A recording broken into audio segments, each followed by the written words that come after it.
Bonjour à tous et bienvenue dans le Mag-Essonne sur Radio Sensation, votre émission d'actualité locale dans le département. Aujourd'hui, nous allons parler du programme Petite Ville de demain, un programme lancé en 2020 par le gouvernement qui vise à renforcer les moyens des communes de moins de 20 000 habitants qui exercent des fonctions de centralité afin que ces communes puissent développer leurs projets de territoire jusqu'à la fin des mandats municipaux en 2026. Alors tout au long de ce programme, l'État va investir 3 milliards d'euros pour plus de 1600 communes.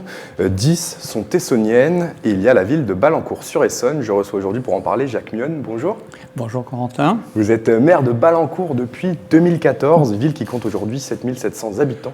Oui, on va dire un peu plus de 8000 parce qu'on a toujours un problème avec le recensement qui n'a pas été très bien fait parce que c'était la première fois où il était informatisé et on a quand même pas mal une population de personnes âgées qui n'a pas trop répondu. Donc presque 8000 habitants, situés à une quarantaine de kilomètres au sud de Paris et une quinzaine d'Évry-Courcouronnes. La ligne du RERD dessert la commune. Alors on le sait, les élus sont toujours à la recherche de financement pour développer leur projet. C'était une opportunité intéressante, ce programme Petite Ville de demain pour la commune de Balancourt-sur-Essonne. Oui, c'est une opportunité. C'est même, on peut dire que la commune a été honorée lorsqu'on nous a demandé, puisque c'était le secrétaire général de la préfecture qui m'avait appelé à l'époque pour me dire que ce serait bien que Balancourt en fasse partie, même si c'était une prérogative de l'État. Donc on a accepté parce qu'on est honoré et en plus ça a conforté notre pôle de centralité puisqu'on a... Alors je prends un truc très simple, on a 7 banques à Balancourt. C'est une des rares communes dans le Sud-Essonne à avoir 7 banques. Donc on a un collège, une gare, vous en avez parlé, et on pourrait en reparler avec le RERD puisqu'on est en train de se bagarrer pour essayer de rétablir des trains jusqu'à Paris, mais enfin ça c'est une autre histoire. Et puis on a le siège de la communauté de communes avec la maison des services au public, on a une caserne de pompiers, une caserne de gendarmerie, donc on a effectivement un vrai pôle de centralité, donc c'était une façon de nous reconnaître et peut-être de nous donner les moyens de financer, on va dire, une partie de nos projets. Alors, 8000 habitants à peu près, quelles sont les perspectives démographiques pour les années à venir? Parce que si on a des projets pour demain, il va falloir anticiper ou prendre en compte en tout cas l'évolution démographique. Oui, alors là, on est en train de revoir notre plan local d'urbanisme. Alors, je vous ai dit dans l'ancien SDRIF, lui aussi est en réflexion, le SDRIF. Normalement, d'ici la fin de l'année, on devrait être fixé. On travaille pour nous réduire l'impact de la déconstruction sur notre zone. On en a eu beaucoup. Je vous dis, on a, en gros, en 10 ans, on aura construit 850 logements à Balancourt. C'est énorme.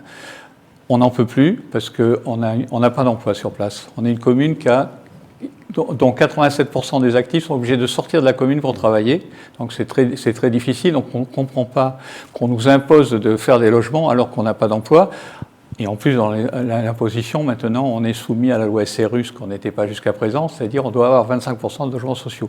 Donc c'est une incohérence. J'ai eu l'occasion de le dire au ministre des Transports la semaine dernière, parce qu'on était allé le voir pour le RER, pour lui dire qu'au niveau de l'aménagement du territoire, il y avait quand même une hérésie de nous obliger à construire. C'est ce qu'on oblige d'ailleurs dans le SDRIF. Dans le SDRIF, on oblige à l'Île-de-France de faire 70 000 logements. Mais on dit 70 000 logements, mais il ne faut pas consommer d'espace agricole. On fait comment? Voilà, c'est un vrai problème. Alors pour construire le Balancourt de demain, justement, via ce programme Petite Ville de demain, 4 projets principaux sont sur la table. Alors d'abord, je voudrais qu'on parle de la création du pôle jeunesse. La commune dispose donc de 3 écoles maternelles, 2 écoles primaires, un collège. Oui. Alors l'objectif, ça sera d'y proposer plusieurs activités pour les jeunes, c'est ça? Voilà, donc alors c'est déjà en place avec... peut-être pas le local qui est adapté, mais ça s'est commencé à se mettre en place avec ce mandat, notamment pour les collégiens, puisque évidemment, pour tous les enfants qui étaient en primaire, on a un centre de loisirs qui fonctionne tous les étés, toutes les vacances et tous les mercredis. Mais la tranche des collégiens et lycéens n'était pas couverte. Donc maintenant, alors, toutes les vacances, on organise des activités, notamment pendant l'été avec l'UFOLEP, beaucoup sur le sport. On est inscrit nous aussi comme ville olympique, pour pouvoir travailler un peu sur le sport. C'est ce qu'on est en train de mettre en place cette année. Donc l'idée, c'est de faire un centre dans une maison qu'on nous a donnée à un monsieur qui était un peu plus que centenaire, qui avait voulu donner ça à la commune. C'était un ancien directeur d'école et il voulait que ça soit pour les enfants. Donc on veut maintenir cet engagement et cette volonté, sauf que, on pourra en parler, il y a des problèmes de financement qui se posent dans notre commune comme dans d'autres, et puis des priorités qui sont venues, notamment le fait qu'avec tous les bâtiments qui auront été construits, tous les logements. On a un afflux dans les écoles. Et donc on est obligé, on est là aujourd'hui, on n'est pas loin de 1000 écoliers scolarisés uniquement dans les écoles primaires, et on est obligé de construire une nouvelle école. Donc ça va un peu décaler les projets, dont ce pôle jeunesse, mais on va trouver un autre local en attendant de faire quelque chose d'adapté. Alors deuxième projet pour le Balancourt de demain, le réaménagement du cœur de ville. Alors vous avez ciblé plusieurs objectifs: améliorer les déplacements piétons et personnes à mobilité réduite dans la commune, mettre en valeur les espaces piétons aussi et créer un espace de stationnement qui soit isolé de l'espace piéton. Alors comment est-ce que vous allez vous y prendre? Alors là aussi, on a travaillé avec le CAE, le Conseil en aménagement, urbanisme et architecture urbanisme de l'Essonne, pour réfléchir à la meilleure façon de créer ça, c'est-à-dire de remettre un peu de verdure déjà. C'est vrai qu'on a un centre-ville avec beaucoup de places de stationnement, mais là aussi ça va dans le bon sens, parce que si on a un commerce de proximité qui fonctionne bien, parce qu'il y a des parkings.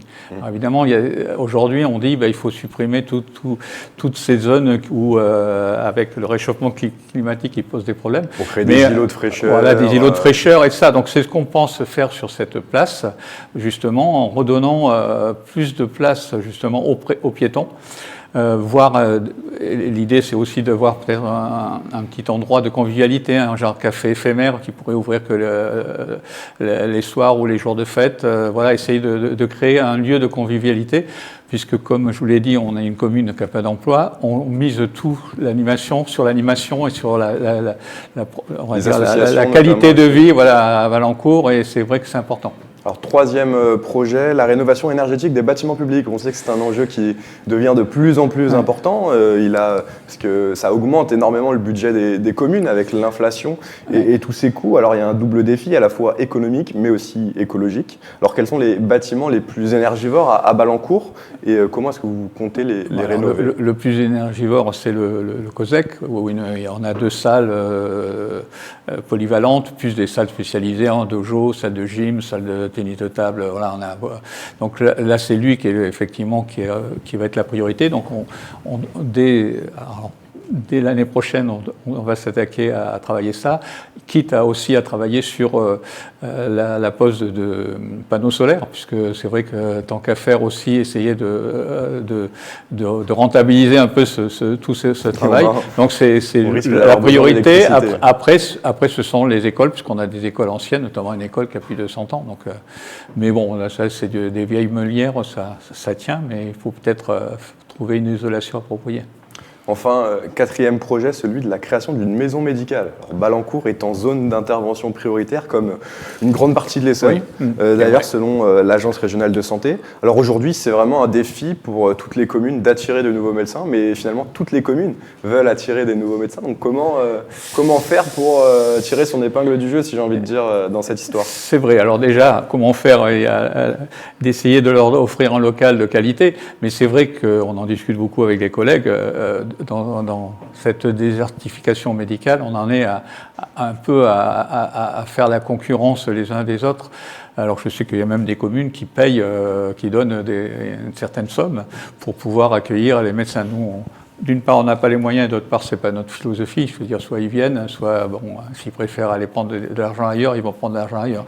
Donc, on essaie d'y travailler avec cette maison médicale. Donc, on a déjà réussi à récupérer un médecin généraliste et un cardiologue.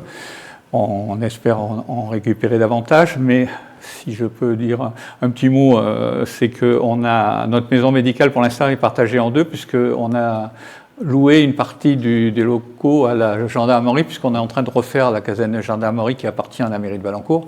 On est en train de le refaire, donc on les a déménagés pendant 6 mois. Ils occupent une aile, donc pour l'instant on ne peut pas l'occuper pour de futurs médecins, mais dès qu'ils seront partis, on va partir à la chasse, c'est le cas de dire, aux médecins, et en espérant que ce qu'on leur propose au niveau qualité de travail et puis on va dire soutien de la mairie suffira.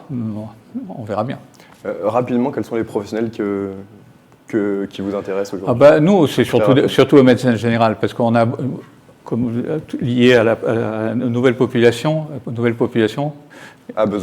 qui n'a pas de médecin, parce que les médecins actuels, ils gardent leurs patients et ils n'ouvrent pas à de nouveaux patients. Donc c'est un vrai problème. Merci beaucoup, Jacques Millon, d'avoir été avec nous. Ah ben, merci beaucoup, Corentin. Et... Je rappelle que vous êtes le maire de Balancourt-sur-Essonne et vous pouvez réécouter cette interview en replay sur notre site internet, sur notre application Radio Sensation.